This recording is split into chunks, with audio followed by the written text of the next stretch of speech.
ಯಾರಿಗೆಲ್ಲ ನಿಮ್ಮ ಶರೀರದಲ್ಲಿ ನಿಶಕ್ತಿ, ನರದ ಪ್ರಾಬ್ಲಮ್ಮು, ಸಮಸ್ಯೆ ಈ ಥರದ್ದೆಲ್ಲ ಇರುತ್ತೆ, ಅಂಥವ್ರಿಗೆ ನಾನು ಒಂದು ಉಪಯುಕ್ತವಾಗಿರೋದ ಒಂದು ಮನೆ ಮದ್ದನ್ನು ಹೇಳ್ಕೊಡ್ತೀನಿ. ನೀವು ಯಾವುದೇ ಮೆಡಿಕಲ್ ಶಾಪಿಗೆ ಹೋಗಿ ಮಾತ್ರೆ ತಗೊಂಡ್ರು ಗುಣ ಆಗದಿರೋದನ್ನು ಇದು ಗುಣ ಮಾಡುತ್ತೆ, ಆಯಿತಾ. ಈಗ ಮತ್ತು ನಾವು ಹೊರದೇಶದಲ್ಲಿರೋದ್ರಿಂದ ಇದು ನಮಗೆ ಅಗತ್ಯವಾಗಿ ಬೇಕೇ ಬೇಕು. ನಮಗಾಗಲೇ ಎಷ್ಟೊಂದು ಸಮಸ್ಯೆಗಳಿದೆ ಶರೀರದಲ್ಲಿ, ಅವೆಲ್ಲ ದೂರ ಮಾಡುತ್ತೆ. 4 ದಿವಸ ವಾರದಲ್ಲಿ ತೊಗೊಳ್ಳಿ, 15 ದಿವಸ ಕಂಟಿನ್ಯೂ ತೊಗೊಳ್ಳಿ, ಆಯಿತಾ. 15 ದಿವಸ ತೊಗೊಳ್ಳಿ. ಅದಾದ ನಂತರ ನೋಡಿ ಇದ್ರದ್ದು ಮಿರಾಕಲ್ ಹೇಗಿರುತ್ತೆ ಅಂತೇಳಿ. ನಿಮ್ಮದು ಕುದುರೆ ಥರ ನೀವು ಓಡ್ತೀರ ಅಂತ. ಏನೇನು ಬೇಕು ಅಂತ ಹೇಳಿದ್ರೆ 4 ಚೆನ್ನಾಗಿ ತೊಗೊಳ್ಳಿ, ಹುರಿದಿರೋದು ಕಡ್ಡೆ, ಆಯಿತಾ. ಅದಾದಂಥ ಇಷ್ಟು ದಪ್ಪದು ಶುಂಠಿ ತೊಗೊಳ್ಳಿ, ಆಯಿತಾ. ನಾನು ತುರ್ದಿಲ್ಲ, ತೊಗೊಂಡು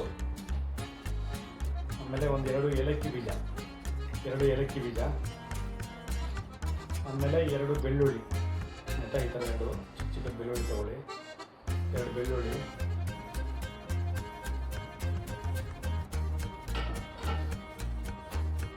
ಇದೆಲ್ಲನೂ ಒಂದು ಈ ಥರದ ಬೌಲಿಗೆ ಹಾಕ್ಕೊಳ್ಳಿ, ಆಯಿತಾ.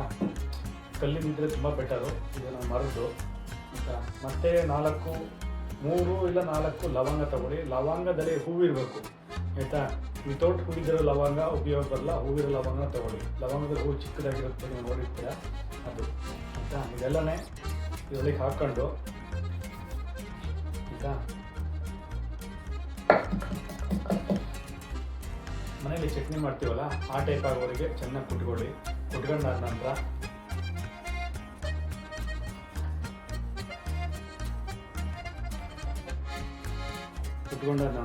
ಈ ಥರದ್ದು ಖರ್ಜೂರ ಬೇಕು, ಆಯಿತಾ. ಈ ಥರ ಸ್ವಲ್ಪ ದಪ್ಪ ಖರ್ಜೂರ ಒಳ್ಳೆಯದು. ಖರ್ಜೂರನ ಈ ಥರ ಓಪನ್ ಮಾಡ್ಕೋಬೇಕು. ಓಪನ್ ಮಾಡ್ಕೊಂಡ ನಂತರ ಇಲ್ಲಿ ಬೀಜ ಇರುತ್ತೆ, ಬೀಜ ತೆಗೆದುಬಿಡಿ. ಬೀಜನ ಬಳಸಿರುತ್ತೆ, ಬೀಜ ನಮ್ಮ ಹತ್ರ 2 ಇತ್ತು, ಆ ಬೀಜ ಬೇಡ ನಮಗೆ, ಆಯಿತಾ.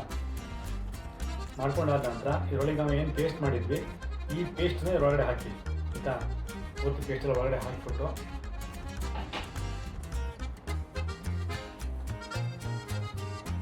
ಹೊರಗಡೆ ಹಾಕಾದ ನಂತರ ಒಂದು ಗ್ಲಾಸ್ದು ಬೌಲ್ ತೊಗೊಳ್ಳಿ, ಆಯಿತಾ. ಗ್ಲಾಸ್ದು ಇಲ್ಲ, ಗ್ಲಾಸ್ ಇದ್ದರೆ ಬೆಟರು, ಇಲ್ಲ ಸ್ಟೀಲ್ ತೊಗೊಂಡ್ರು ಏನು ಪರವಾಗಿಲ್ಲ ಆಗುತ್ತೆ. ಅದಾದ ನಂತರ ಗ್ಲಾಸ್ ಬೌಲ್ಗೆ ಅದನ್ನು ಹಾಕಿಬಿಟ್ಟು, ಹಾಕಿದ ನಂತರ ಜೇನುತುಪ್ಪ ತೊಗೊಂಡು, ಆಯಿತಾ, ಇದನ್ನು ಅದ್ರ ಒಳಗಡೆ ಹಾಕ್ಬಿಟ್ಟು,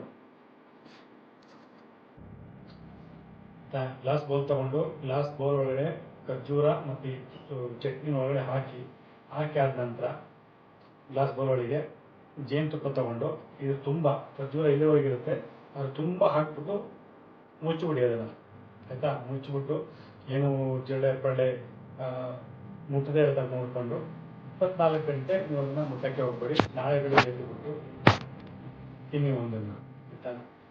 ವಾರದಲ್ಲಿ 4 ದಿವಸ ತಿನ್ನಿ, 15 ದಿವಸ ನೀವು ಕಂಪಲ್ಸರಿ ಕಂಟಿನ್ಯೂ ಮಾಡಿ.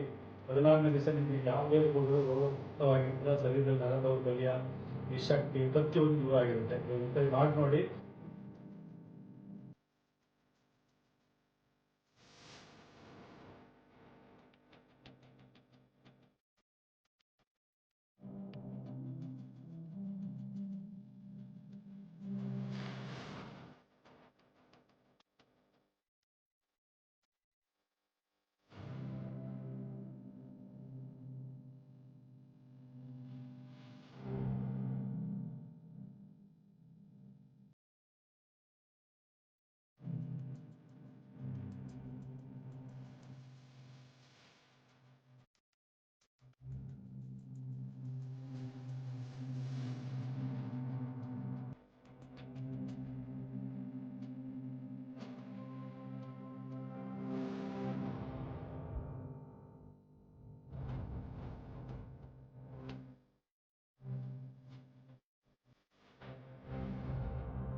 ನಮಸ್ಕಾರ.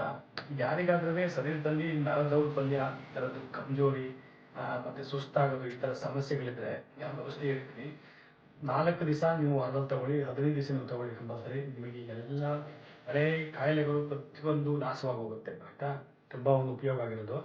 ನೋಡಿ 4 ಚೆನ್ನ ತಗೊಳ್ಳಿ ಆಯಿತಾ, ಸಿಪ್ಪೆ ಸುಲಿದಿರೋಂಥದ್ದು 4 ಚೆನ್ನ.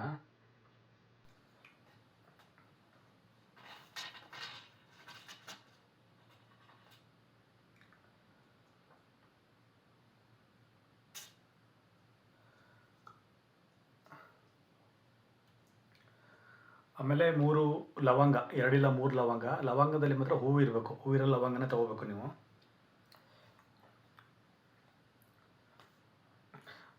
ಮತ್ತು 2 ಇಲ್ಲ 3 ಲವಂಗ ತೊಗೊಳ್ಳಿ. ಲವಂಗದಲ್ಲಿ ಹೂವು ಇರಬೇಕು, ಹೂವಿರೋ ಲವಂಗನೇ ನೋಡಿ ತೊಗೋಬೇಕು ನೀವು.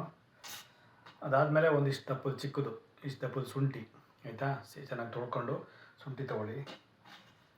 ಅದಾದಮೇಲೆ 1-2 ಚಿಕ್ಕ ಬೆಳ್ಳುಳ್ಳಿ ಸಿಪ್ಪೆ ಸುಲಿದಿರೋಂಥದ್ದು ಆಯಿತಾ.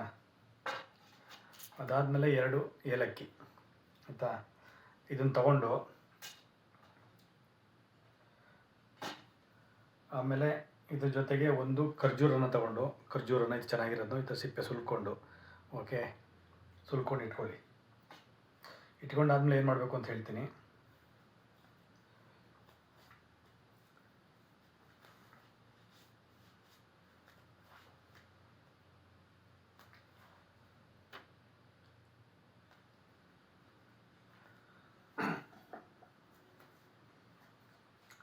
ಇಟ್ಕೊಂಡು ಈ ಥರದ್ದು ಒಂದು ನನ್ನ ಹತ್ರ ಇದು ಮರದ್ದು ಕಲ್ಲಿಂದ ಆದರೆ ಬೆಟರು, ಈ ಥರದ್ದೊಂದು ತಗೊಂಡು ಆಯಿತಾ. ಶುಂಠಿನ ಚಿಕ್ಕದಾಗಿ ಕಟ್ ಮಾಡ್ಕೊಳ್ಳಿ, ಇಲ್ಲ ನಡೀತದೆ, ದೊಡ್ಡದಾಗಿದ್ರು ನಡೆಯಲ್ಲ, ಏನು ಪ್ರಾಬ್ಲಮ್ ಏನಿಲ್ಲ.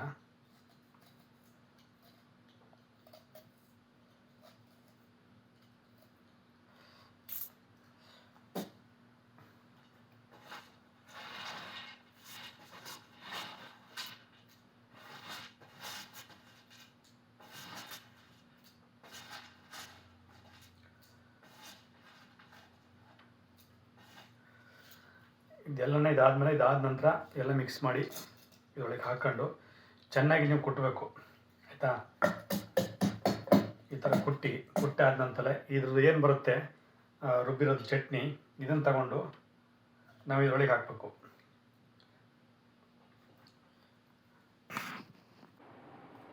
ಹದಿನೈದು ದಿವಸ ಇದನ್ನು ಮಾಡಿ ನೋಡಿ, ಇದು ಉಪಯೋಗ ನಿಮಗೆ ಸ್ವಂತ ಗೊತ್ತಾಗುತ್ತೆ.